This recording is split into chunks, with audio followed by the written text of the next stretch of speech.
Hi, this is Kevin Conroy, and you're listening to the Geekcast Radio Network. You've just jumped inside the pull bag. Join TFG1Mike and the rest of the comic crew here at the GCRN as they make their great escape into comics. From DC, Marvel, and Image to IDW, Boom Studios, and Zenescope, we have everything right here. We cover things like Transformers, He-Man, superheroes, TMNT, and Radiant Black. Yeah, we have all that and so much more. It's all inside the pull bag here on the Geekcast Radio Network. So, without further ado, it's time to talk about the comics we're reading right now, here inside the pull bag.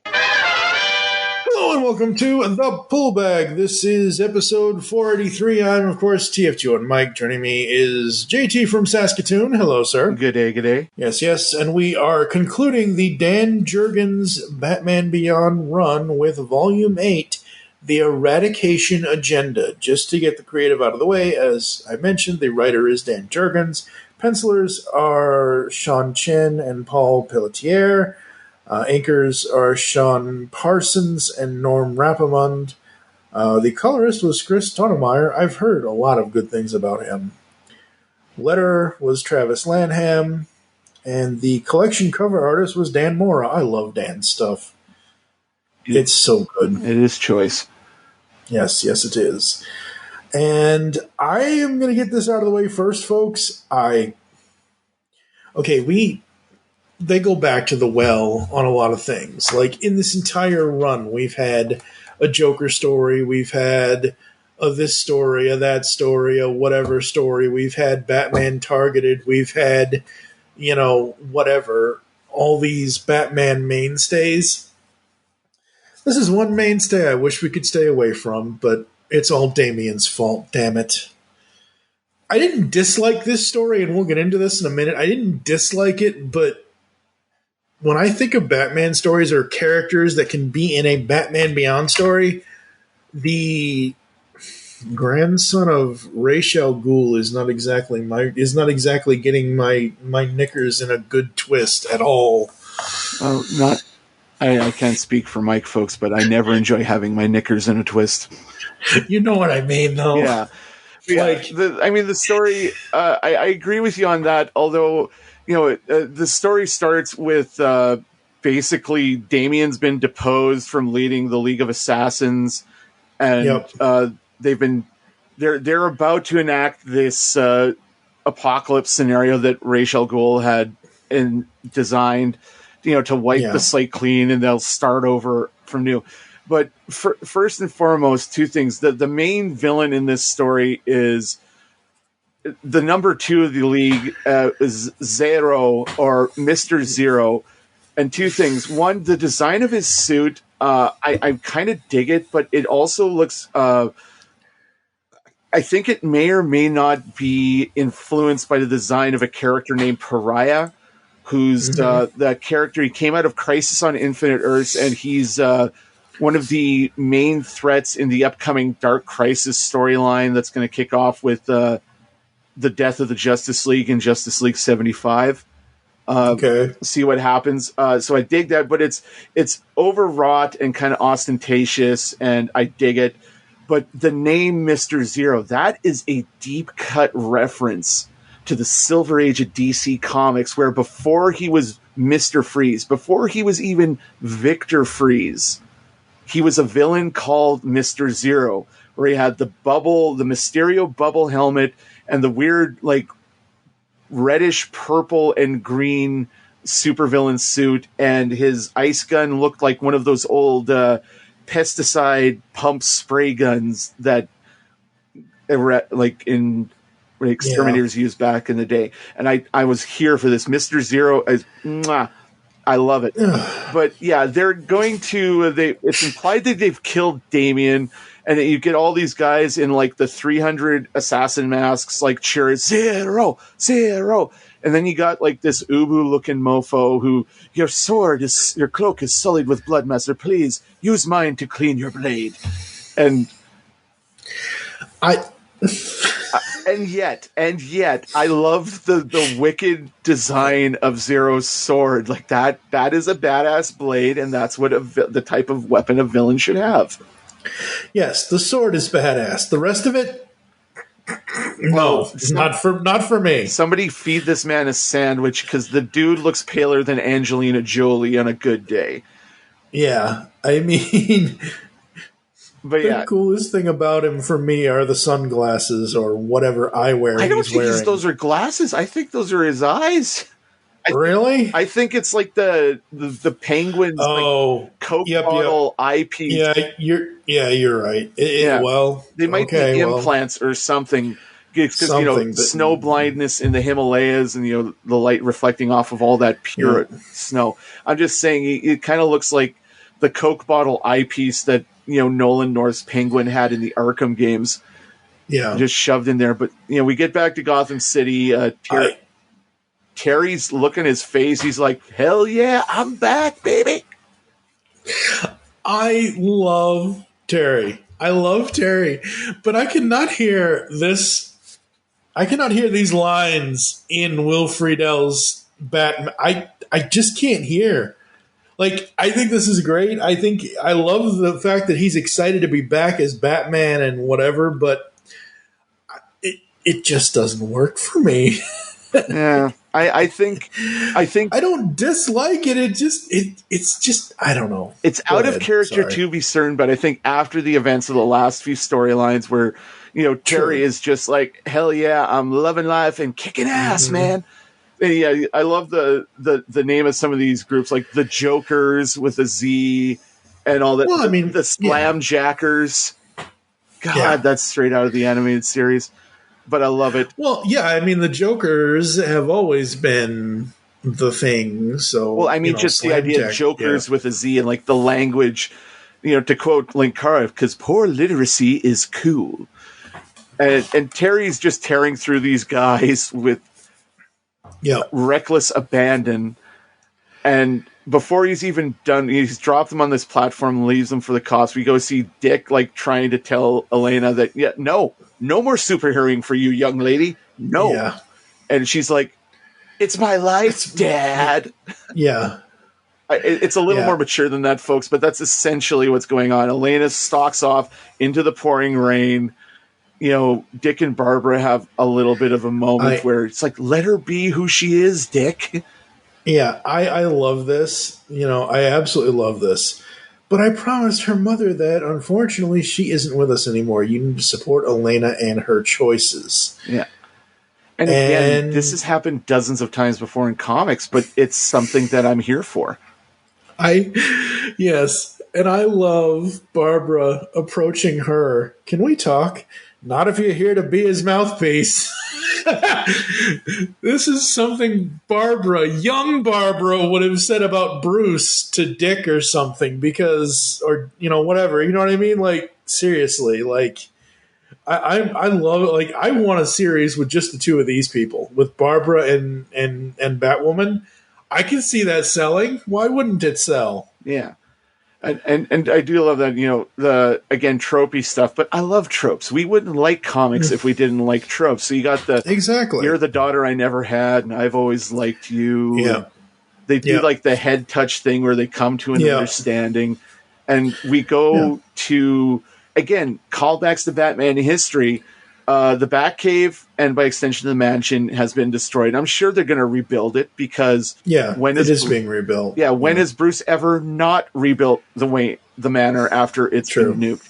So they go to what Matt dubs, it's sweet. It's the Bat Suite. And Bruce is like, oh no, not that. As they're entering but that. Yes. Did you notice as they're entering this Chicago skyline type Batman Beyond building, the Bat Suite? Yes. Again, The Dark Knight Rises. I love how Batman. Sorry. Well, Batman's activities will be accounted for, Terry. Nullifier screens up voice documentation Wayne. Entry code 11099. I shed a fucking tear. I'm not kidding. I did a single tear shed when I read that because, as everybody knows, January 10th, 1999 is when Rebirth first aired. I know. I caught that too, and I was just like, squeeze! Like, oh, they did the thing. Like, implied Pinkie Pie internal being meme. Yep. And we're not ashamed of that.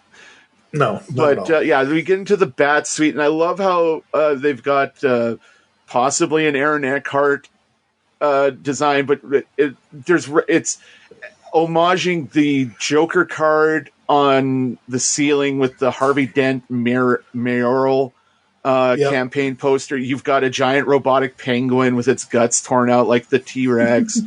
Of course, you've got a couple of Batmobiles. You got the Lamborghini-looking one on the one pad. But again, it's like a suite, the Bat Suite. And I read that, like, say what you will about the current problems with Ezra Miller. Their delivery of, it's like a cave, a Bat cave. And even Terry's like, is that really any worse than Bat Cave? Like, come on, man.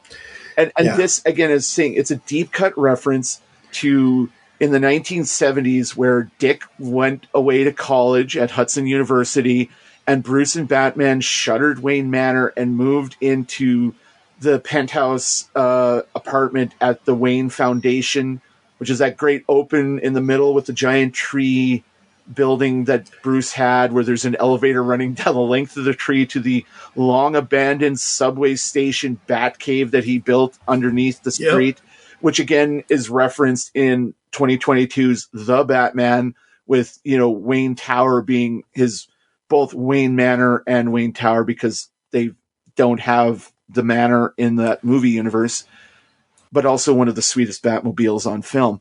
But anyway, and Bruce lays it down that, you know, I own all the buildings around this one, hollow projectors, no one's ever going to see you coming or leaving. The windows are like, he's basically got Star Trek windows because they're energy efficient force fields. And all for the greater good, of course. And Matt's like, yeah, gotcha, you know, finger guns. And that's just adorable. Matt trying to be a grown-up. Yeah. I also love the fact his street clothes are just evoking the Robin tunic. Oh, of course. I mean, that's, you know. That's kind of done, but. Yeah. Because eventually he will be Robin at some point. Again. Somewhere. Hopefully. Again, sometime soon. Who knows? Yeah. Sorry, just when Terry takes off, I can pass through without shredding myself on broken glass, right? And Bruce is like, give it a try. Yeah. I love the panel. Hate this cold rain. Increasing your suit's thermal and reducing tactile sensors now. I want a fucking Batman Beyond suit. Yeah, well, it's like hard to see too, and you know, optics calibrated for environmental conditions. And I'm just like, okay, we get it. He's got the Iron Man armor of the DC universe. Yeah. I mean, essentially, and then somebody says, does that make the Jim Gordon robo-suit the Hulkbuster? Yes. Now shut up. Yes, it does. And there's nothing wrong with the Jim Gordon Hulkbuster. Yeah, except it looks more like, I can't remember the guy's name, but the rabbit-eared cyborg from the Appleseed anime. It's a great show. Check it out, folks. Yeah. But anyway, he's fighting another crew of slamjackers, or this might be the same crew, and it's like, whatever. There's probably more than them. And Terry clearly has some trauma from everything, because even Bruce is like, you pulled the razor rangs by mistake, Terry. No, I didn't. Yeah. Like, he is tearing through these guys like a block of cheese through a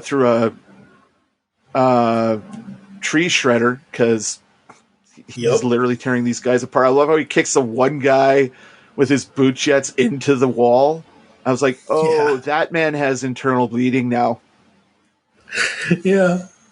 And then hilariously, say what you will of the New 52 and all the stuff that is created. I love Goliath. Damien's bat dragon monster thing. Monster, lovable as a puppy, 3 times as strong as a grown bull.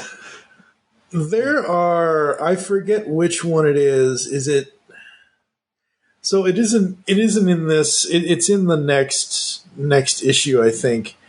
There is one panel with Damien's pet monster here, where I swear it says Garut. Like, I swear I saw a GU and then ROT. Like, well, I know there's been Arut a few times in this story. Yeah. Yeah, well, then maybe it's my Marvel Cinematic head put it Groot. Yeah, I am Groot. But yeah, but, I mean, Goliath again. I think is partly named also for the main character from Gargoyles because he looks about the same size. And I love where he picks up Terry, takes him off, and he puts him down. You just get that sad, just and I'm like, oh, buddy. And he takes him to like this warehouse where Damien's been incredibly fucked up, and now we know whose blood that was on Zero's sword at the beginning there. And again, I love Sean Chen's art. Like, just like he puts so much emotion in. Not saying he is like, and there I've met some very intelligent dogs in my life, but he drives them like, very like this big puppy dog who is also the size of several brick shit houses. Yep. And then we get the cover for 44 as we move along here, where you're not Batman's real son, I am, and he's got like this Court of Owls Assassin's Creed dagger Damien's about to plunge it into Terry's face. Yeah. And I'm actually looking through like some digital copies I have of a few issues here because I didn't actually have a lot of the physical ones to read. I'm missing a few from the end of this run. So when I flip through the physical here, we get the because this came out in the early days of the pandemic in 2020. So we get the maintain social distance. You got Wonder Woman and Superman holding the golden lasso, stay 6 feet apart. The previous issue had, be like Batman, stay in your bat cave. And he's like sitting there, glowering at the camera in the dark. So we get back to the assassins, and everyone's still 0, 0. And it's like, gee, this guy doesn't have a cheering section at all. And they're bringing Damien. They're going to the hospital, and then he's like, no, bring him here. I have a healing pod. And I was like, of course Bruce Wayne has a back to tank, because why wouldn't Bruce Wayne have a back to tank? I mean, as long as he isn't in there for the first episode where we get a flash of how crappy his life was until he got eaten by a sarlacc. You see, I'm smiling right now because I know exactly what Mike's talking about, folks, but he's talking about Boba Fett in case you haven't seen that show yet. Or as I like to call it, The Mandalorian Season 2.5. The only time it turns into that is when The Mandalorian actually... It actually turns into Season 2.5? Yes, I just... That besides the point, Mike, we're getting off topic. I know, but it's one of those things where it's like, God, do something with that character for once. Anyway. Yeah, so we see the assassins show up, the 300 assassins show up with the Skeletor flying discs, except now they're standing on the curved part of the thing, which just does not look safe. No, it does not at all. And I do love the scene of Goliath holding Damien and Batman. So they're all surrounded by the thing. And Goliath's just like, he's like, oh, I'm going to butts you up. Yep. And then they fight through and they head back to the tower. And we get an interlude where we go back to Wayne Manor. And I thought the manor got like fully nuked by Blight, because they never really went back upstairs, where we see that for the large part, the house is still good. And you've got all these Wall-E, R2-D2, Bastion-looking droids. They must have like scrubbed off all the radiation, because Dick, Barbara, and Elena are going to be growing like, extra nipples and hands pretty short. Fortunately, the deeper changers weren't destroyed. Oh, what? You mean the Batcave has a sub basement? I'm wearing my shocked face right now. I mean, this reminds me of that time when, Scarecrow did something stupid, and that something stupid was Batgirl landing on a police vehicle, and all of a sudden, one look at Barbara's computer is all I needed, Wayne. Why did you hide this from me after all we've been through? Like, seriously, this is over the edge, except Batman Beyond style. I mean, a little bit. There's just tinges tiny. Agree to disagree, yeah. But I okay, so regarding the sub cave of the fact that, the sub basement of solitude. Exactly. Yeah. But I do love when it goes... funny guy. I know, right? Right. But I do love that he's like, Dick's still kind of, pissing and moaning about Elena becoming Batwoman again. He's like, sorry, team player from here out, promise. We don't see his hands, and I guarantee you both sets of fingers were crossed. In fact, of course. He probably did the Vulcan salute and crossed all 8 fingers, because Dick Grayson is just like his daddy Bruce in that he will go back on a promise if he damn well wants to. But it's not a spoiler, folks. They've got another bat suit there. I guarantee you the color's going to be different, though. Yeah, it's going to be very blue. Yeah, you could say it was Bruce's blue period. Yes, it was.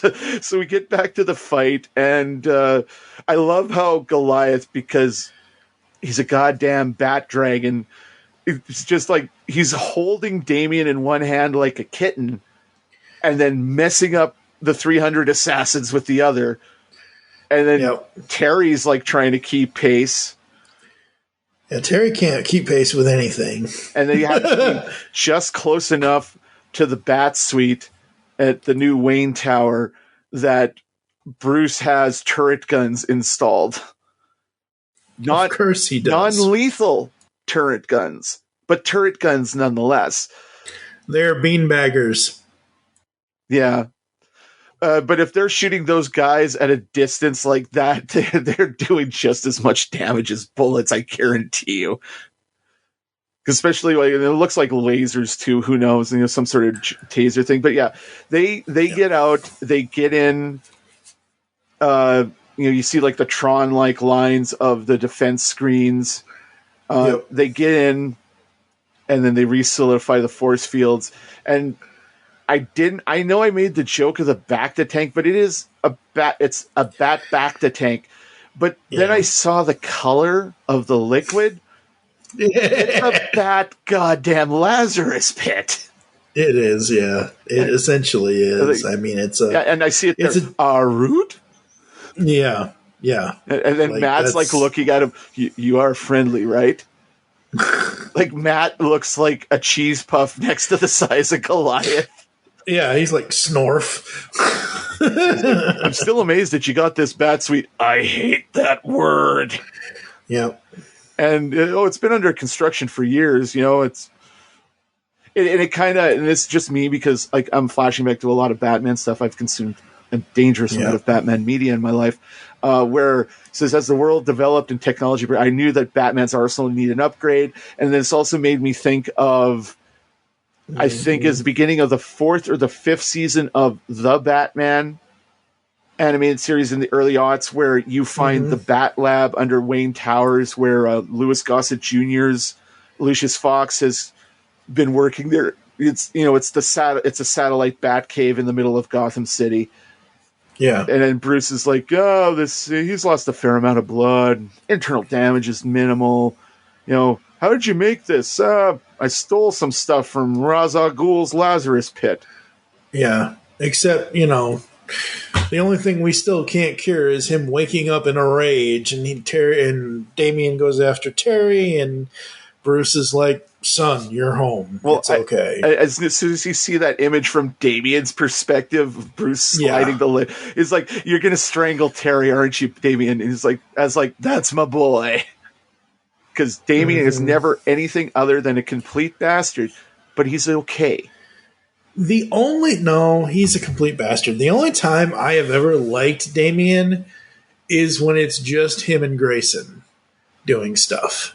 Because they were both Robins, and they both know what it's like to be under the thumb of the Wayne. I've always enjoyed Damien as a character, but very specifically, one of my favorite Damiens is the one that's in the Batman versus TMNT movie. Yes, he's like, I always wanted, where there's a scene in there where he gets said, I've always wanted to push all the buttons. or how he's defeated by Michelangelo by Mikey pulling himself inside his shell and just basically Yokozuna sitting on Damien. He's like, get off of me. But anyway, this is one of the first times that you see Damien in a comic book where he isn't scowling. Like where Bruce gives him a hug. He collects his thoughts and he starts laying out what happened. And it was nice to see Damien where he isn't using the family legacy, the power of the Glower. And we go back to the League's compound in the Himalayas, and you see that Mr. Zero is a fan of the movie 2012 because he's got all these Ark ships built in like an ice hangar, which I can only assume he got the plans from Cobra Commander at some point, because this looks like a Cobra setup. Yeah. And that's kind of where we end that issue, moving on to the next. And it's just, I love the image of Zero, like standing tall, strutting down the walkway and having 2 or 3 guys walking behind him. Like, sir, I just need your signature here, sir. Yeah. Kind of thing. Yeah, and we get 2 at least I get 2 covers. I don't know what you get on your single issues, but I get the main cover done by, Beyond 45, done by Dan Mora. And then I get the alternate cover of all of the League of Assassins around him, which was done 45 variant, done by Francis Manipul. I don't know. I just got I just have the regular like street cover, like that first one. Also, anything by Francis Manipul I love because I absolutely love his art. Yeah, absolutely. Say what you will about the Flash series that ran just directly before Flashpoint, but it's the fact that there's not a lot of heavy black inks in his art. It gives it a very nice, light feel, and I always enjoyed his work. But we get a flashback to when Ra's al Ghul is old man al Ghul. Yeah. And I'm not sure. I don't know. I don't care how warm those cloaks are, Ra's. At your age, you doing the old hunch over, leaning on a staff cane thing, that cannot be healthy for a man of your experience, shall we say. Yeah. Advanced years. And then he's like trying to coach Damien to enact this apocalyptic plan. And humanity has created nothing but cesspools, my boy. And he's like, no, we got to start over. And then we get, Zero, who I guess he was wearing glasses the whole time. We should mention that this issue's art is, how do you pronounce his last name again, Mike? Paul? Dustin? Oh, Paul Pelletier? Yeah, thank you. Paul's art, because when you see Mr. Zero, he's clearly wearing like some future Oakleys. And so he's wearing glasses and he looks human. He looks like, his skin is a little clear, but it's not as, not like the first one. Yeah, okay. When I say, with Chen's art. Well, it's one of those things where it's an old, this, and you'll know once I say it. It's an old Space Jam joke, folks. Larry's not white. Larry's clear. Like, it's a Larry Bird joke. Yeah. No. So, like in this, yes, Mr. Zero, or I'm just going to call him Zero because he is a zero in my mind. But he's not as mutated looking, and yes, those are actual glasses. So maybe in the mutation, the glasses bonded with his between Chen and Paul here, like Sean and Chen, like Sean draws it, like they're probably glasses, but it's probably got some future like stage glue that they just kind of stick there and they won't come off unless you peel them on. This is like he's just wearing future sunglasses that don't need the arms over the ears. Anyway, he's petitioning Roz, Raish, whatever. It's okay. His Master Al Ghul to let him start this plan of his, prepare the space arcs. And Roz says, "You will have all you need. And then one day Damien will rule over a pristine world." And we fast forward a bit to like 5 minutes after, Roz has died. And he cut Zero like a good sycophantic lick spittle, whatever sort of word you can think of, to very much an Igor, like a yes master kind of mother that he is. He comes in, "You are the head now. Please, do I continue my plan? Let me continue my plan. I must continue my plan." And he's like, Damien's like, and just that wordless panel where he's just like, "This mother, fine, keep going." And then fast forwards again to just after Batman. It says Batman Beyond 11, like the previous storyline that Damien showed up. And he's like, What do you mean you turned the money off? I'm not done yet." And he's like, "You have ensured Earth's destruction." Damien's like, "No, I just changed my mind." Yeah.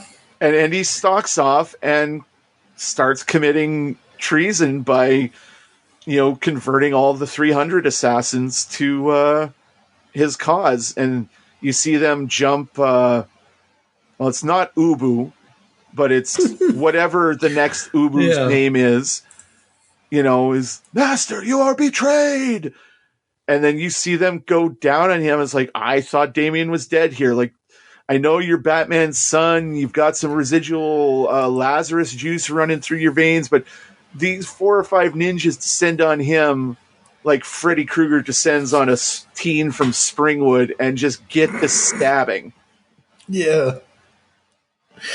And then, being the bestest boy, Goliath crashes through the window and takes off with, he picks up, and you just see like the angry sad in his face here. Oh, it's so good. It's so, and it is just. I think he popped a stitch or two because Damien looked all good in the last issue, but here you see him. He's got a few like compression bandages and such strapped on him, and Goliath's hovering over, and they're going over what's going on, and all of a sudden, again, I keep going back to G.I. Joe, but this airship that the League of Assassins brings in, it looks like that airship from the beginning of G.I. Joe the movie that Duke somehow has enough time to zip up there with a jetpack, strap the bomb on, and then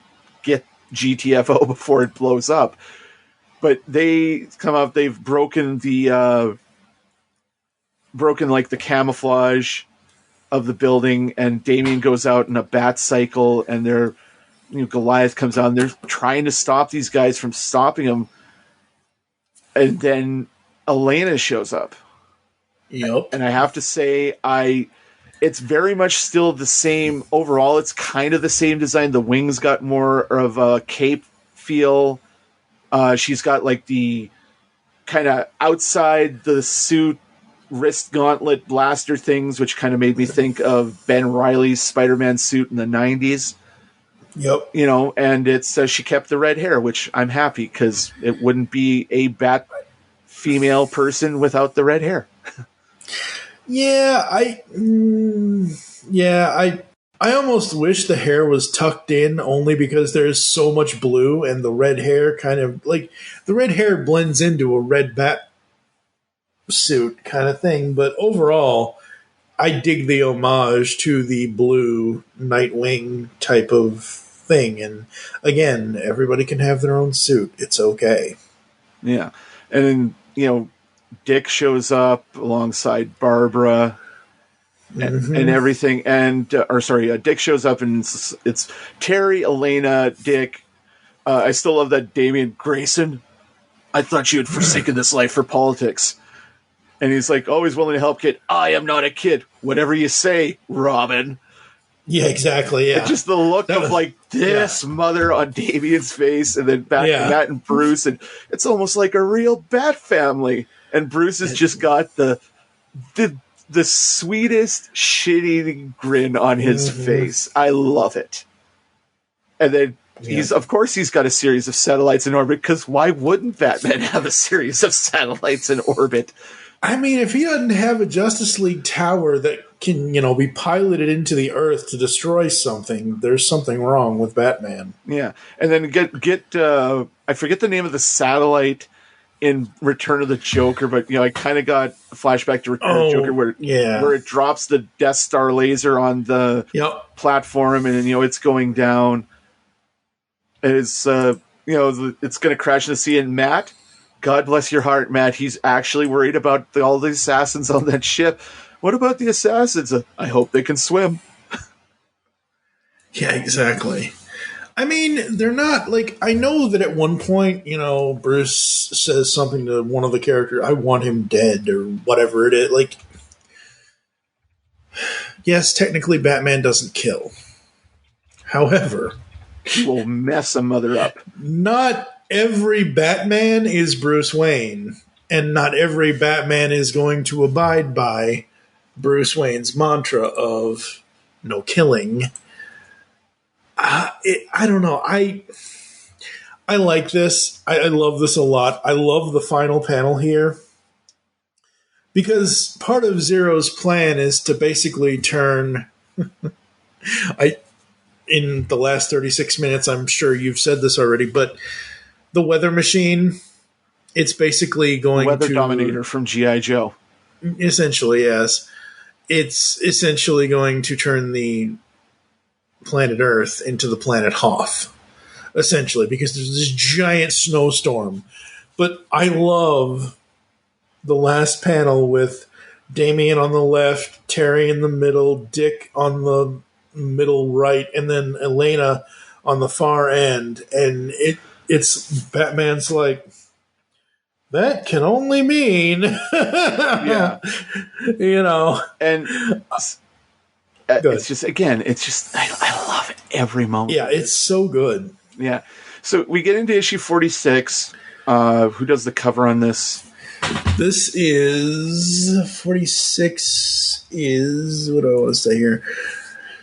The four Against the Freeze covers are done, regular cover done by Dan Mora. Yeah.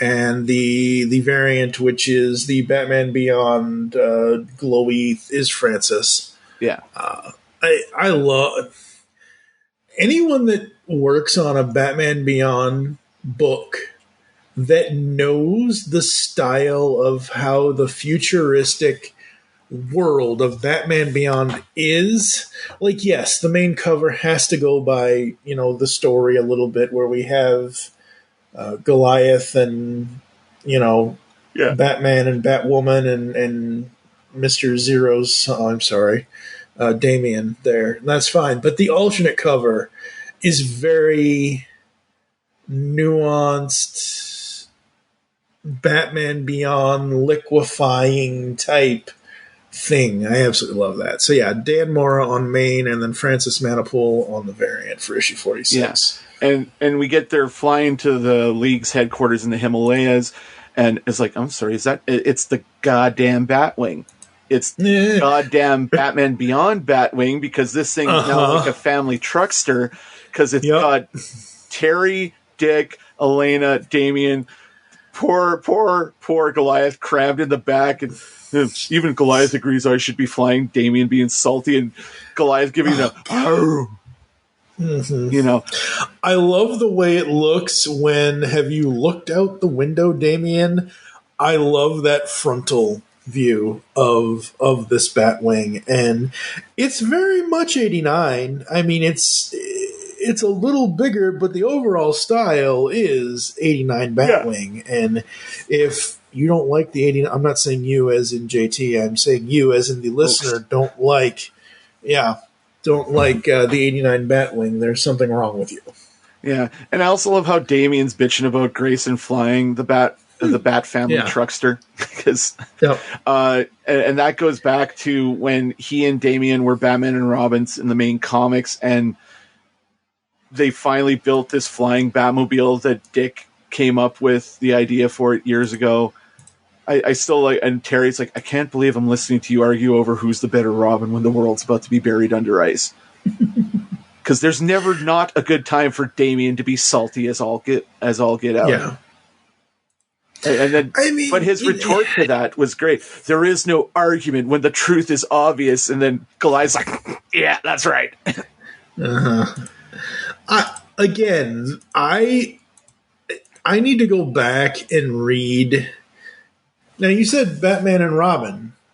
That wasn't Dick and Damien, though, was it? It was Bruce and Damien, at right? the time in the comics, this was a time just post the final crisis, where Bruce was thought to have been obliterated by Darkseid's Omega effect.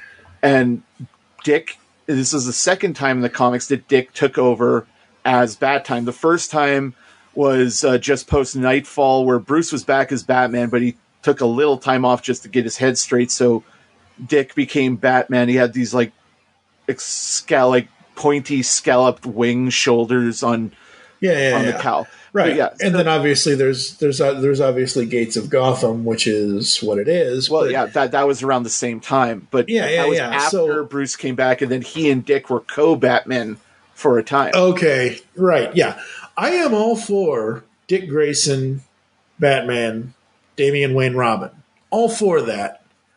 But what I don't like about Damian is his constant, and this isn't really his fault as a character, it isn't the right, it's just the writers have to balance his personality between being Bruce Wayne's son and a dick. Okay. And Talia al Ghul's son. I don't mind the Bruce Wayne side of Damian, the Batman's. It's the League of Assassins side of Damian that I don't like, because that's where he gets the arrogance from. Yeah. But stupid grandfather. And it turns out I misread this the first time I read this, but I said they were flying towards the League's headquarters. No, they've flown to an installation in the Himalayas that Bruce has set up, where he's got a converted Javelin, it looks like, into a legit Star Cruiser that they're going up into space to deal with the League's plans. And we go back to Gotham, and Bruce is keeping tabs, and you find out that the whole the ice age that's being rapidly generated over the globe is because of a ton of these orbiting satellites that have effectively blocked the sun's rays. And I don't know if this scientifically is accurate, but as far as comic book logic goes, this makes sense, that you block the sun's light or whatever, and the world will turn into an ice cube. Sure, why not? And that's when the power goes out. Yep. And even it's like, we go back. Every time we go back, I love the shot of Goliath looming over the Bat family. That is absolutely awesome. We get it. You're good in a fight, but you're going into space and you don't have a bat suit, my dude. Mm-hmm. So, he's there for moral support because, Damian needs his binky. It's like Linus and his blanket, I guarantee you. Ain't that the fucking truth?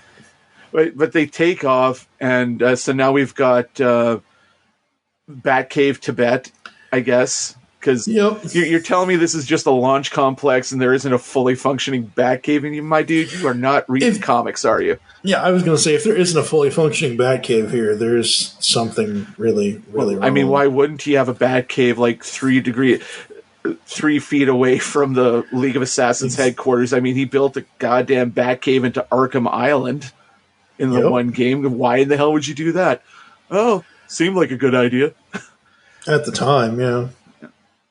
But they blast off into space, and you see this, shield and the satellites, and then you see what made the satellites, and it's this giant floating space station ship thing that is, for lack of a better term, just kind of pooping these things out.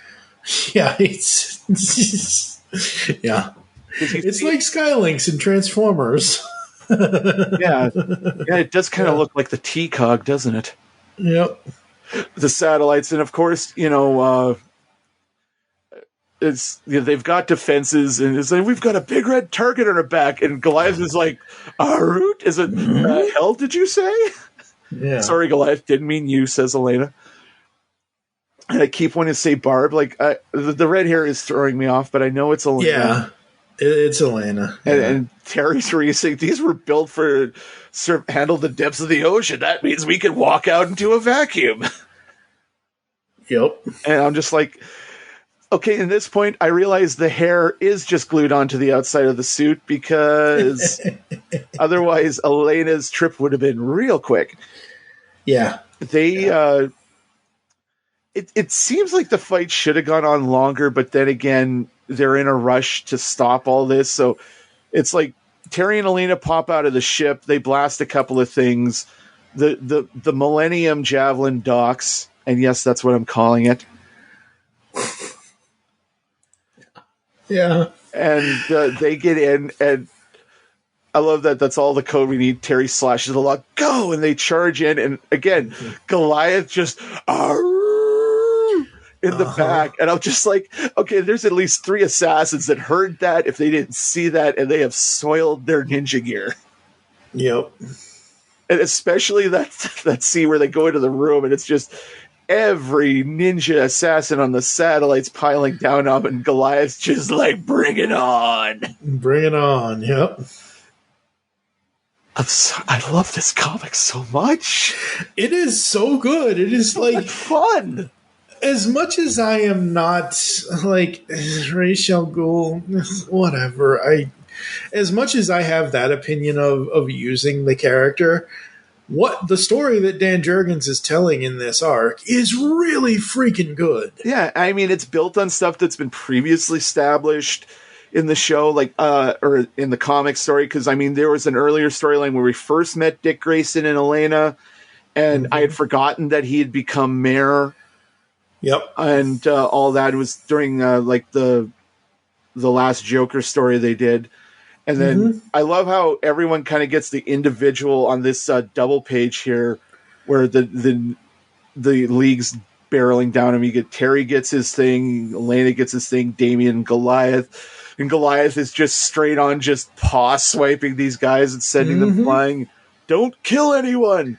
And Damien is like, seriously, dude? Seriously? Like that's the type of response Damien gives, because we're fighting the most lethal killing force ever assembled. And Terry's like, they can't kill if they're asleep. And I was like, that's a good point. Yep. Good point. And I should say, when I say the 300 assassins, folks, if you've ever seen the film 300, there's those assassins that have like the fright mask face with like kind of the turban head wrap thing going on.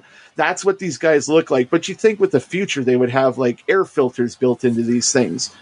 Yeah. But apparently they're so good, they never have to worry about breathing in someone's farts. Yeah. And we go back to Gotham, I love like they're trying to fire up the generators. Like it's cooled down so fast that even the generators are frozen solid. And again, like I said before, God bless your heart, Matt. Matt comes charging in with mitts and parkas for everybody. And that's why you're Robin, because you worry about the details, young sir. Yeah.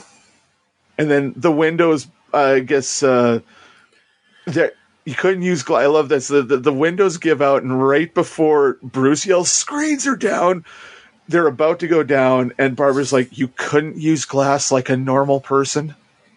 No, because he's the goddamn Batman. Yep. And seriously, guys, like we go back to the satellite. There's, I know I'm talking a lot, Mike. I apologize, but it's okay. 2 of these assassins pop out of a closet with future machine guns, and they just get run the F over. What did you think was going to happen? I mean, it's kind of like, I don't know. It's like the old. This picture shows up in my memories every once in a while. I took a screen cap of one of. I think it's the. I believe it's during the Phantasm Mark of the Phantasm arc in the Kyle Higgins 2.0 run of the comics for Batman Beyond, where the end of it is Terry holding up a Batarang broken half. These things never do hold up. Taking even a futuristic pistol into a fight with multiple bat people, not going to be your best option. Yeah, like they literally pop out. It looks like they're holding AR-15s or something. And honestly, it's Terry that mows them down, but I really wish it would have been Goliath. Just imagine the Thing or the Hulk stomp walking down a hallway. Like it's that scene in the Avengers where Widow's being chased by Hulk. That's what it should have been, Goliath just running these dudes down. But they pop into this room and it looks like a discount danger room, and it says, as soon as I read Zero saying infidel, all of a sudden his voice in my head, it became Ahmed the Dead Terrorist. Oh, of course. Yeah, I mean, it's that infidel is because I knew better. And then he basically created this room to ensure your failure. And really all it is a hopped up airlock because the wall's open and they get sucked out into space. But we don't have time to worry about that because we go back to the Bat Suite, and I will never not refer to this place as I know. And the windows have blown in. The computer just alert, temperatures minus 52 degrees below zero. Human life cannot be sustained. You see, like, Matt's face down in the snow and almost completely buried. At least Bruce and Barbara have face up. Like, that's not a good recovery position, sir. No, it's not. And, oh, man, the end of this story is just so cool. Yeah. And literally. Ice puns. Oh boy. And I don't know if it was meant this way, but skipping ahead a bit, the final panel of this looks just like the final panel of the end of Volume 7. Where you got Goliath in the background, and you've got Bruce, Terry, Damian, Batwoman, Matt, and Barbara. And he said, he wanted disaster. Don't walk that path, son. I agree. Shui. Which means we all get more of a break. Which means we get a break. Even more, Shui. Like, the last panel of Volume 7 and the last panel of this, at least for this part of the story, because we're not done with this trade yet, sadly, because the next story, oh, God. It's cool, but it's not nearly as fun as this one. Yeah, no, this was fun. This was absolutely fun. I absolutely loved this arc more than I thought I was going to. And yeah, we do get some cool, like that's not really the last panel, but because they have to do the whole next time on whatever. But overall, issue 47 is where we are now at this point. We got 3 more issues, and basically we have like a 2-parter and then like a giant send-off issue for issue 50. Yeah.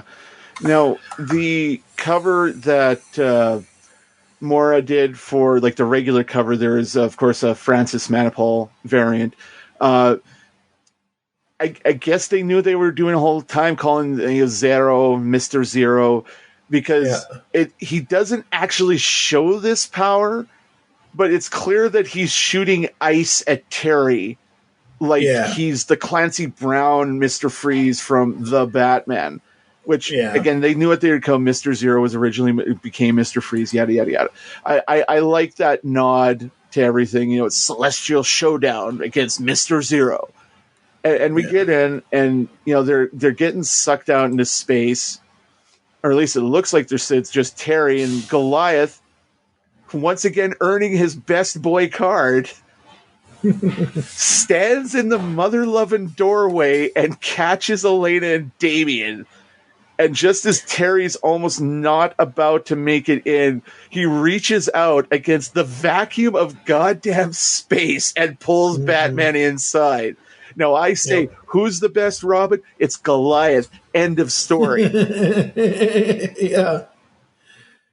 But of course, we go immediately from that back to Bruce waking up and digging out of the snow, and Barbara just woke up first, and she's, thank God, I love this. It's another nod to Batman history. Those atomic batteries of yours are as reliable as ever. Yep. She actually got the Batmobile to turn over in sub-zero weather. And I don't know about you, but speaking as somebody who's grown up through many winters up here in Canada, if your car turns over when it's minus 25 or lower outside, it's a goddamn miracle, and you should thank the lucky stars. Yeah, absolutely. It is most definitely a miracle. But yeah, they take off, and they're just trying to figure out how to survive because there's not much they can do. Yeah. And we go back to outer space. I do like we get that look of the star field of, the sun is rising, so you got that great sunrise over the rim of the Earth, and you see that kind of almost circuit-like pattern from the light hitting off all the League's satellites. Pardon me. And, he's standing there, Zero's standing there in the command center. It's a little creepy that all the 300 assassins have those grins on their face. Yeah. I know it's just, they're probably all like stone-faced and stoic behind them, but I also implied that there's probably some of these guys, like a thug just sitting back there and just Yeah.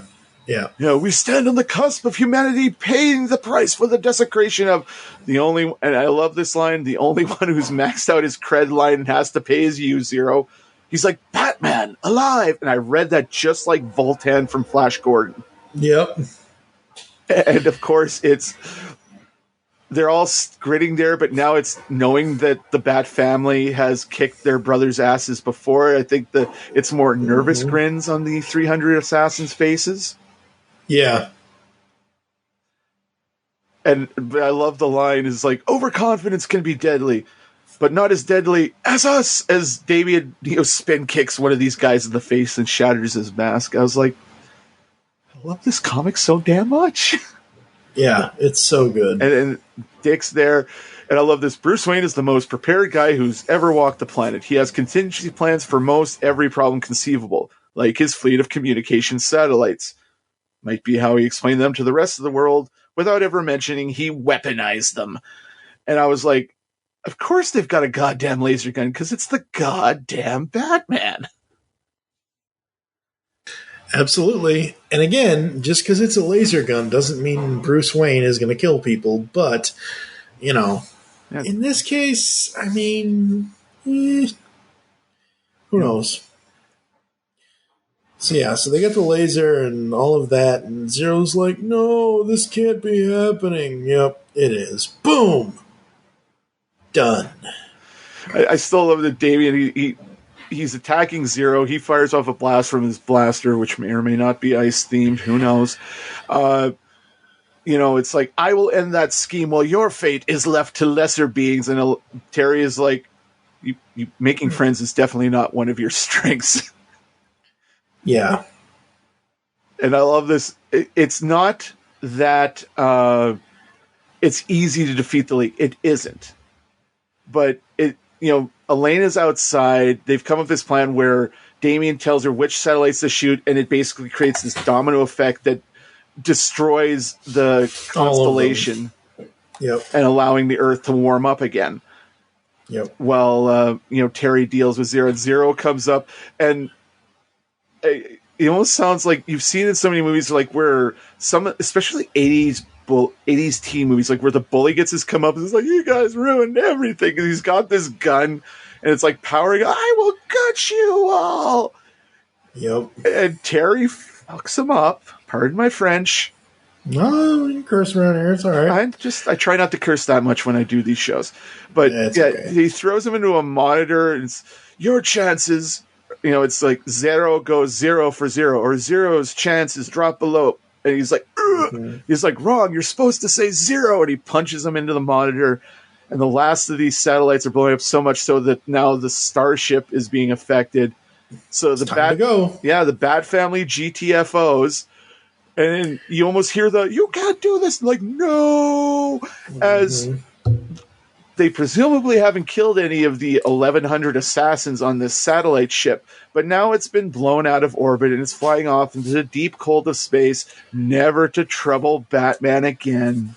Wink. Exactly. I mean, it's not like it's gonna, it's not like you can get a workman's comp. I mean, it's not like, the workers on the Death Star. I just thought of something awesome. If they had continued this series and the ship, we get New Gods Beyond. They land somewhere near Apocalypse and Terry has to team up with like the son of Orion and the son of Mr. Miracle and Big Barda to defeat let's say Graven, the other son of Darkseid, who has taken over the planet. In a storyline where the Darkseid and the other New Gods aren't like literal gods that exist across the multiverse. They're just incredibly powerful, super-powered aliens like they kind of were in the beginning.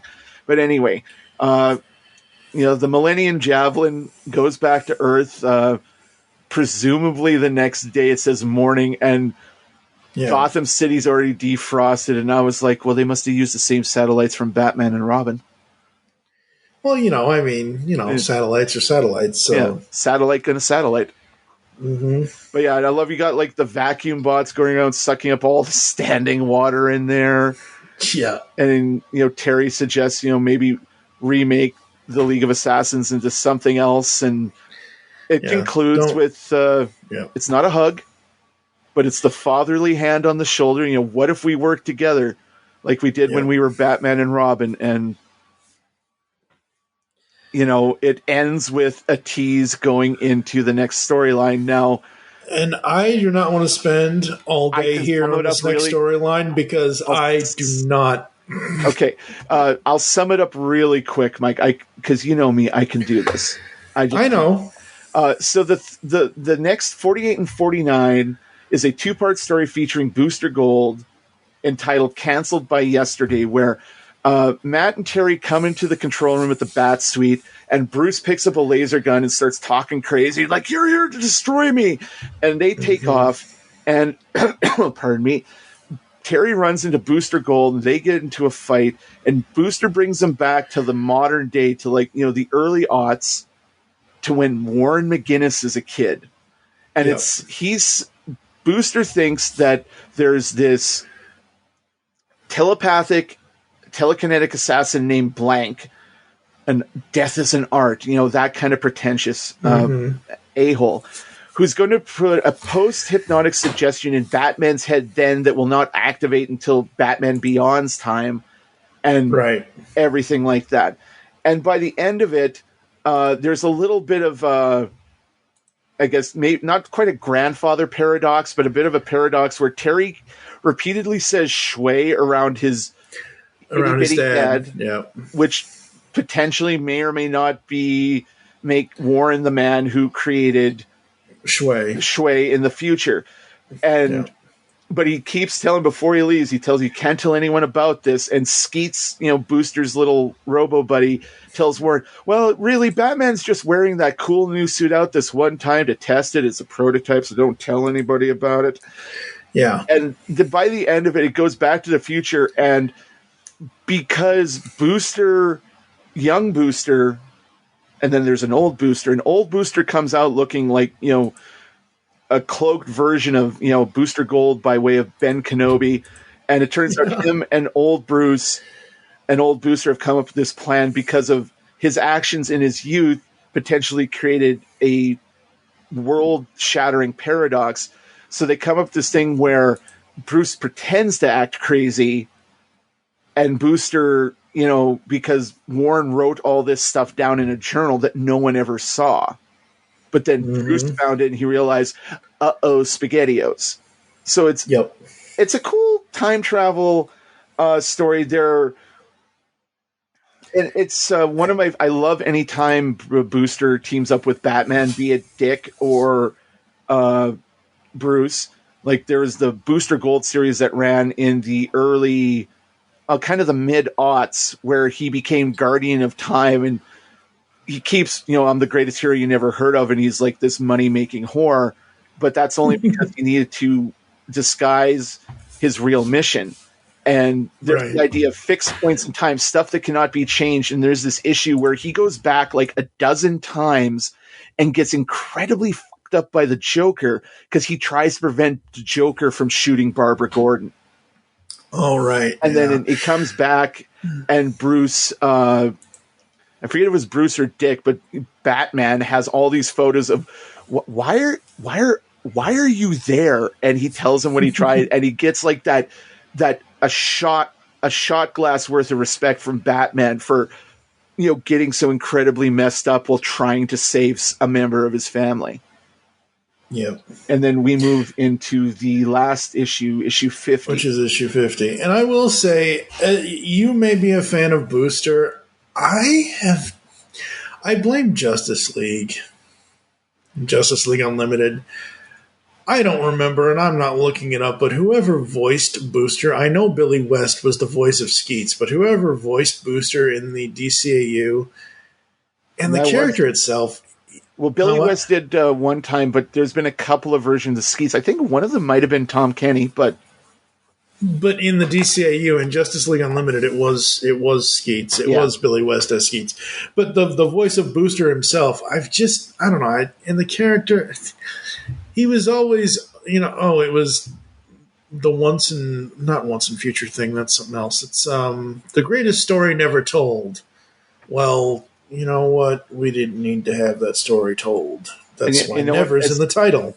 And just before we get back to issue 50 here, as far as animated appearances of Booster Gold, as much as I love Tom Everett Scott and Justice League Unlimited, Diedrich Bader is my favorite voice of animated Booster Gold. Because Diedrich Bader just brings like an energy to Booster's performance in Justice League Action, which is a criminally underrated series, folks. Don't sleep on that. Watch it. But anyway. Fucking Oswald. I'm sorry. You have no idea how long it's been since Mike has said that on one of these shows, folks. I love it. Fucking Oswald. Like, as much as I love the Drew Carey show. Batman does not eat nachos. That's right. But yeah, we go. Yeah, so the end of it. Yeah, the end of 49 into 50 that, Batman lives on next Ink Stain, which I love the fact that this is a Batman Beyond versus Ink story. I think it's great. Curtain Fall is what this is called. And like I said, Blight's my favorite Batman Beyond villain, followed very closely by Ink, who, again, I wish they would have used Ink not a lot more, but just a little bit more, because we really only had the 3 Ink episodes, which because it left a huge mark on me as a fan. But it's just, I think it's there were so many villains that were only used once, Dr. Cuvier, the Chimera from the Splicers episode. I wish we would have come back to that. No. and not as the goober monster he was at the end. I like the whole hawk-headed snake-like body. You face a true chimera like that. But it's when he went to goober mode, he went full John Carpenter after Terry injected with all that stuff, where we get the single best Batman line in Beyond. It's like, "Don't touch my dog." I was like, that's right. You leave Ace alone, you bastard. But anyway, we're in. I love how they start a lot of these issues decades from now, because we forgot this wasn't in the future.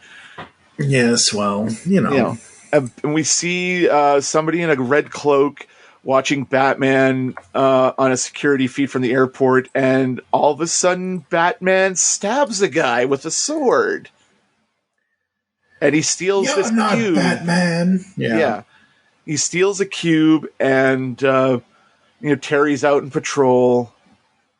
You might want to watch out for the cops, because Dana's you're wanted for questioning, land and surrender. It's another time, my family needs me. Land and surrender. And they just immediately start shooting at him, because it wouldn't be Gotham City if the GCPD didn't start unloading on someone in a mask.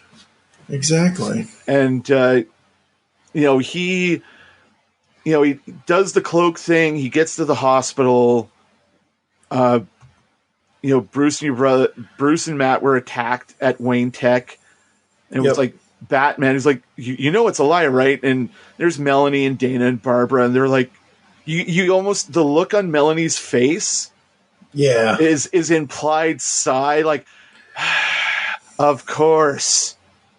And it doesn't seem like Terry and Dana or Terry and Melanie are even a thing at this point. Yeah, at this point they're friends and just friends. There's no friends with Bennies involved here. Although I think the last time they left it off, like, they established that Melanie and Terry are friends and him and Dana were going to give it another shot, and then life went to hell because of Falseface.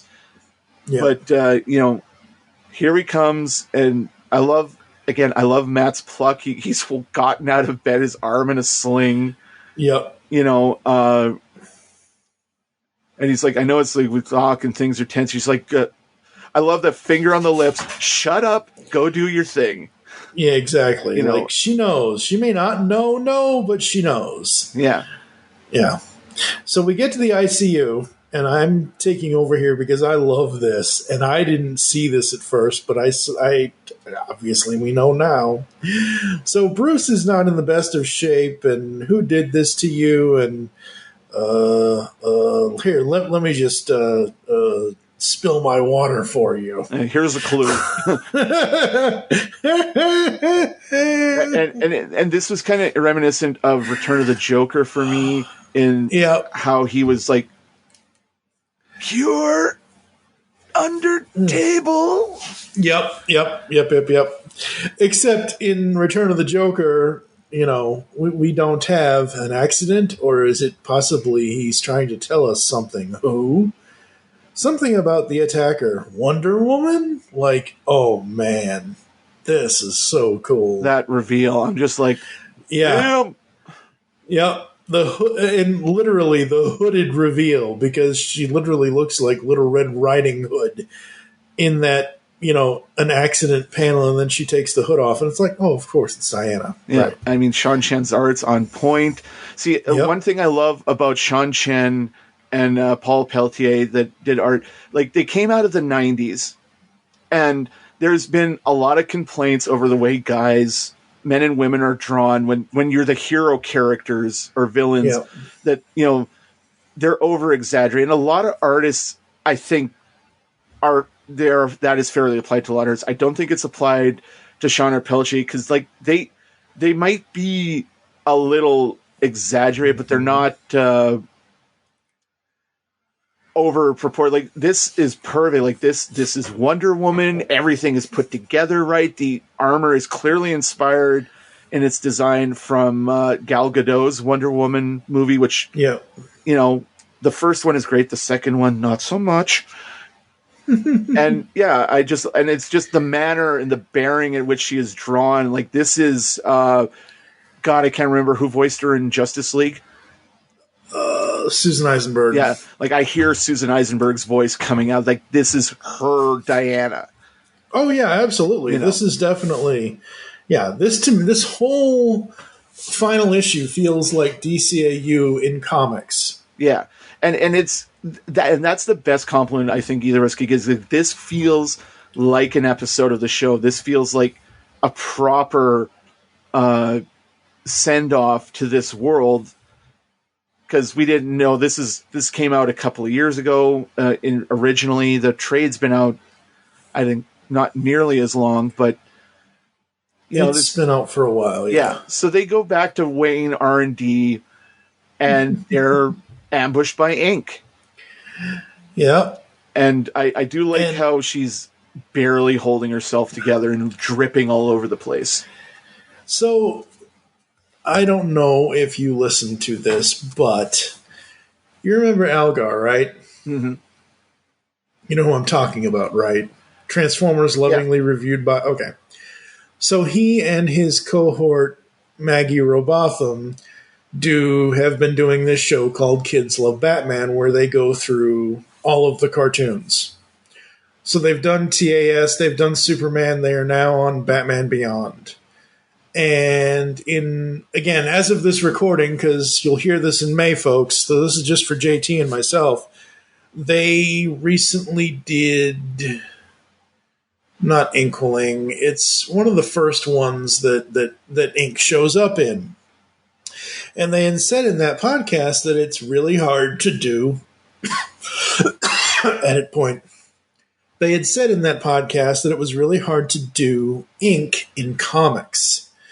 Generally, I agree with that, because ink on the screen in the animated series, it's all fluid, it's all liquid, it's all whatever. Now, since I had listened to that episode and I have read this comic, I was like, generally I agree with them. However, what the artists in this do with ink might be one of the first times in comics history that ink has been around that I will say that ink is done very well in this. Yeah. The other thing I want to say is that instead of basically forcing herself down Terry's throat like she did in the show, she solidifies herself and basically turns his bat suit into like a dark blue.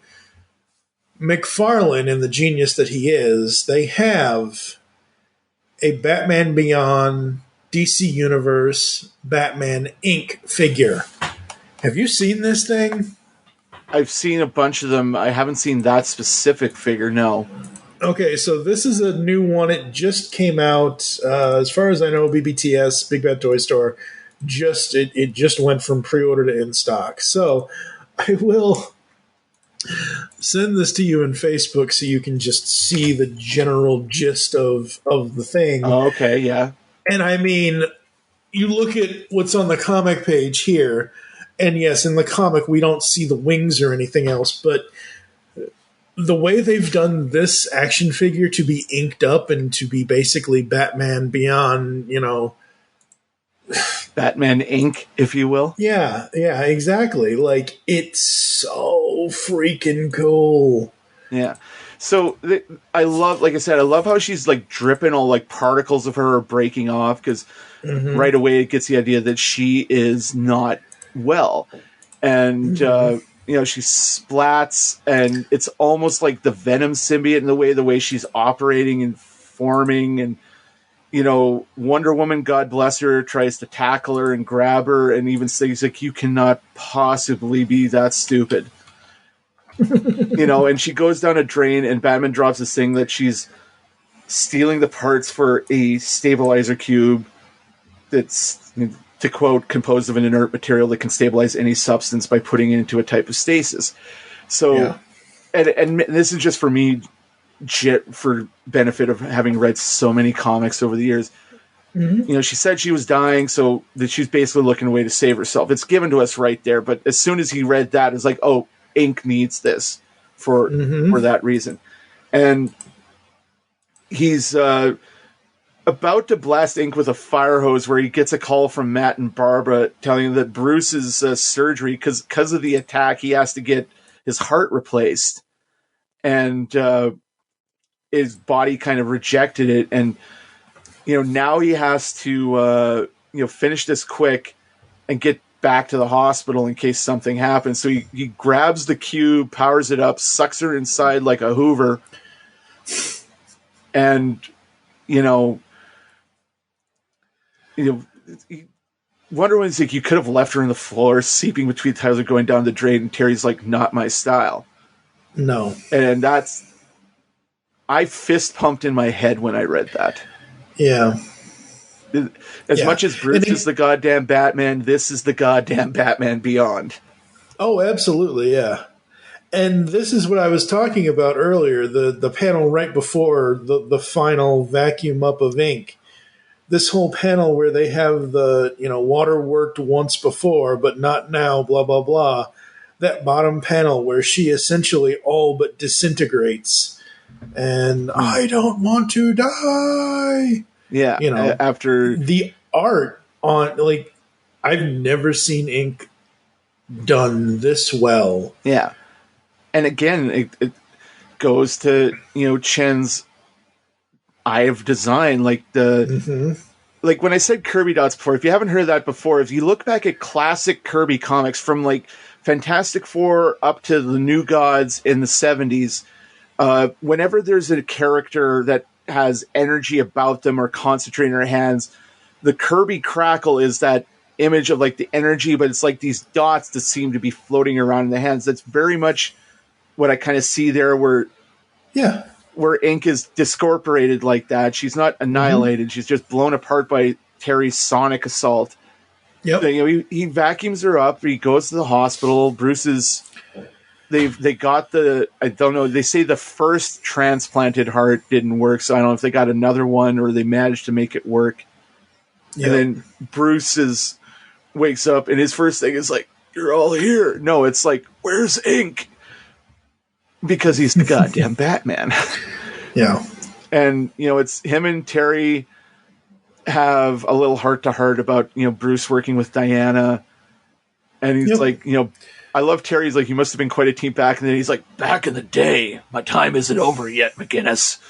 And then, you know, Terry throws the curtains open, and it ends with, you know, again, while it's very much the Batman Beyond timeline, it's not the animated timeline where Terry...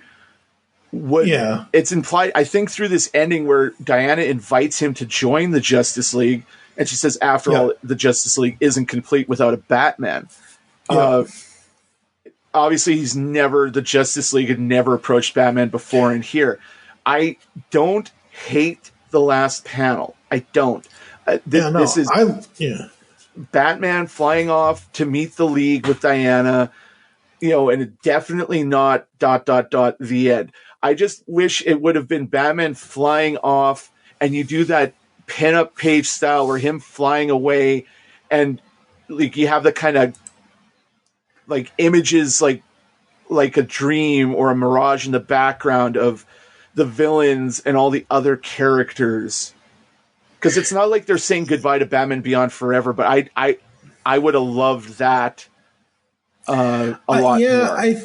I think that what they did here was good because it sets it up in case they were to ever do an issue 51. It does leave us on a bit of a cliffhanger, but we know at some point Terry McGinnis, as Batman Beyond, will join the Justice League because, as she said, the Justice League isn't the Justice League without a Batman. And as we all know, Bruce isn't going to be around forever. I love the final arc, or the final covers done by Dan Mora for the main cover and Francis for the final variant cover. Just that Batman Beyond coming into the camera, it's all red, it's all black, it's all Batman Beyond. I just absolutely love that. It's so good. Yeah. And of course, with my single issue, what I got in the back is the ads for the upcoming Batman storyline, Future State, which is DC trying to salvage Dan DiDio's 5G initiative, which was going to replace Batman and Superman with newer, younger characters and possibly finally retire, you know. But they'll find a way to bring Bruce and Clark back because that's how comics work. I mean, comics has been around for 70, 80, 90, 100 years now or more. In 100 years from now, when none of us are here and no one will be able to hear the sound of my voice anymore, or your voice or anybody's voice that's doing a podcast now, there's still going to be a Bruce Wayne Batman. There's still going to be a Clark Kent Superman somehow, some way. Because unless something happens to Warner Brothers, you know. No. I love Sean Chen's art. Like I said, I have to look it up here. There's Rick Burchett, who did the pencils on the original 2 volumes of Batman Beyond. He's the guy who's got to start on the Batman, the animated series comic, and the Superman Adventures comic. And he very much drew in the style of the Bruce Timm and Paul Dini art style that, you know, the animated series was. And the reason I bring it up, because I would have loved it. Again, this is just me. Like I said, I love Batman and Diana flying off like that. But to do a final panel of Batman flying off through these images of his villains and friends and everything, because I wanted them to evoke the final page of the second issue of the original animated miniseries, which flips the last two scenes of Rebirth. Yeah. Because they ended Rebirth originally with Powers, or Bruce going to Terry and hiring him as his assistant in front of his mother, and then Powers, coming out of the chamber and like going bug nut crazy because now he's become Blight. I wish they would have done it, where Blight does, and then you end with the image of Batman and Terry shaking hands in the Batcave. And just to have 66 for me. Well, it's just something like that. I would have loved it. But yeah, overall, like I love this. I love the last volume. I love this volume. I love Batman Beyond. I don't know what DC's plans are for the DC Showcase shorts or whatever future films they have planned that haven't been announced yet. Yeah. But I really hope some days they either do a Batman Beyond short, kind of like how they did that Batman Beyond short for his anniversary of several years ago, or they do an OG Batman Beyond movie, after the events of the series, or the animated series, during the events of the series. What I'm saying is I want more Batman Beyond, damn it. I think they could adapt. I don't know how they would do this, but they could, if they wanted to adapt any of the comics we've covered since 2015. Anything from the Tim Drake run, anything from this Dan Jurgens run, hell, even what they're about to do in, wherever Neo year takes us, they could adapt any of that. And yes, may the man rest in peace, but that Darwin Cook short is by far like chills, literal chills, folks. Like, because we hadn't heard Kevin Conroy and Will Friedle as these characters since Batman Beyond ended. Bruce, who did this? It was me.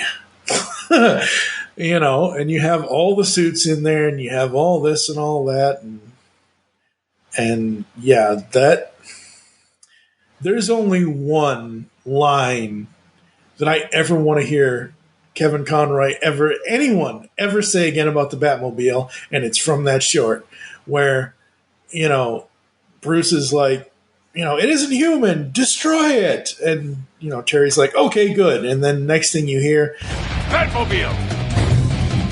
Ignition! And you just hear the booster flare up and the robots are dead. Oh man, I love that short. Just love it. But yes, Batman Beyond, I don't know how they would do a live action Batman Beyond movie. I'm not sure, because I would think if they were to do it, they would have to do it before, heaven forbid nothing happens, but as we all know, things happen, before Kevin Conroy is no longer able. Because seriously, if they do a Batman Beyond film and he is not somehow old Bruce, it just, I don't know. I don't know who in the Hollywood zeitgeist now could play a really good old Bruce Wayne than the man who, started it all. I still say if they ever do a live-action Batman Beyond, they get Michael Keaton to play Bruce Wayne. And I understand that, and I think that would be interesting and cool and a fun nod, but he doesn't have the voice. Yeah, that's true, but I mean, for anyone who was really pissed at what Kevin Conroy got to do as live-action Bruce, he needs a comeuppance. I wasn't pissed at the alternate version that they used of him in Crisis, but yeah, he deserves another shot. Okay, so I will say either we'll put it definitely Kevin Conroy or Michael Keaton, either or. Mm-hmm. But if we cast Terry, I would cast Dylan O'Brien from MTV's Teen Wolf, who's long been rumored, like he wants to play Nightwing. It's long been rumored that he might play Nightwing in the Gotham Night show that the CW's doing. Again, rumors, who knows? Yep. But yeah, if they ever did that, I would love it. Or at very least, if they don't get Will Friedle back for an animated piece, get Dylan O'Brien and Michael Keaton to voice Bruce and Terry. I think that would play very well. But yeah, this was a treat, Mike. As you heard me gushing, I love this series. I'm not saying Dan Jurgens can absolutely do no wrong, but Dan Jurgens can do no wrong. I mean, I was a few of the arcs in his run. I was a little skeptical at first, and then I read them, and then I really enjoyed them. And overall, I enjoyed his entire run. There are a few things here and there that, whatever, it is what it is. But, I don't know. All right, folks, we're going to take a quick break. We're going to come back to close the show after this. Hurry, Skeletor, hurry! I am hurrying, I'm hurrying! The Powers of Grayskull series has covered every episode of all of the Masters of the Universe cartoons except for 2. Join Optimus Solo and TFG1Mike as they tell tales of Eternia, discover the myths of Etheria, become masters in space, evolve into the Masters of Grayskull, and finally reveal the revelation of Masters of the Universe. We'll also be finding out the origins of how guests got into or out of watching the Masters of the Universe cartoons, and so much more. You can find the podcast at geekcastradio.com and any podcatching client you choose to use. By the power and for the honor of Grayskull, we all have the power. He-Man! Always He-Man! Because the world needs another movie podcast. The Geekcast Radio Network presents for your listening pleasure The Cinema Geek. Hosted by Amanda, Kevin, Matt, and Dan. Each week we dive headfirst in the landscape of movies as we discuss movie news, play movie games, go in-depth on reviews, and even have a top 10 countdown or 2. Also, don't miss our director retrospective series, where we review noted directors' movies film by film. Bottom line is, if you love movies and love podcasts, you need to experience the Cinema Geeks. You can find us on iTunes, Blog Talk Radio, or geekcastradio.com. Like science fiction? Of course you do, or you wouldn't be listening to the Geekcast Radio Network. Well, the Mark Who 42's Universe podcast is an award-winning sci-fi radio show that's been around for over 10 years. We cover everything from Doctor Who to the MCU to pop culture and everything in between. A new show drops on Tuesday mornings on the GCRN website and all of the major podcast platforms. So listen to the Mark Who 42's Universe podcast from the universe and beyond. Do you like retro cartoons? Then Saturday Morning Rewind is the podcast for you. Join them each month as they talk about classic cartoons and interview legendary voice actors like Jim Cummings. I am the terror that flaps in the night. Corey Burton. Sometimes toys can be so flighty. Rob Paulson. Sure, Dwayne, but how are we going to find chaps our size? Nancy Cartwright and many more. Eat my shorts. So grab a bowl of Lucky Charms. They're magically delicious. Put on your hammer pants. Go to SaturdayMorningRewind.com. And be prepared to feel like a kid again. Once again, that's SaturdayMorningRewind.com. Saturday Morning Rewind was voted Best Podcast Ever by its host, Tim Nidell. So it's gotta be good.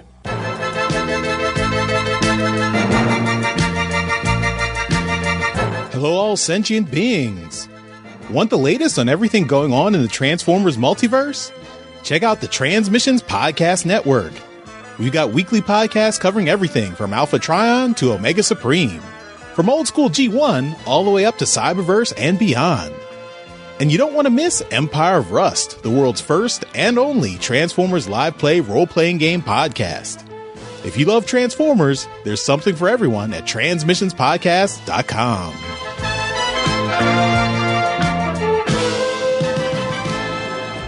Discover a world of vintage and modern toys that's more than meets the eye with the Triple Takeover Toycast. Hosted by toy writers and photographers Toybox Soapbox, 6O, and TF Square 1, this informal and chilled out series of discussions cover everything from vintage Transformers to Mask, Diaclone, Microman and more, be it nostalgic or current. Whether you're a seasoned collector or a casual robot enthusiast, all are welcome. Triple Takeover Toycast. Hello, geeks and geekettes! Looking for a podcast that covers a vast array of topics? Then check out Altered Geek Unleashed, where we discuss our thoughts on this week's geeky news, tech, gaming, television shows, movies, cartoons, comics, and more. So, get altered, get geeky with the Altered Geeks. Every Friday on the Geekcast Radio Network. On the Simplistic Reviews podcast, we talk movies. We talk TV.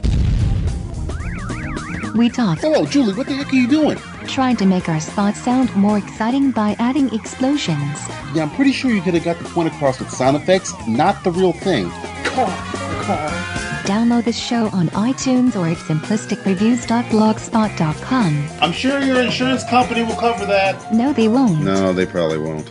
All right, folks, we are back, and as long as I can read them, coming up next for the final 2 weeks here in May of 2022, you're going to hear Ryan the Uneven Flow Merkley and I finish off our WWE Boom Studios coverage with Volume 4 and 5, so we will be doing that.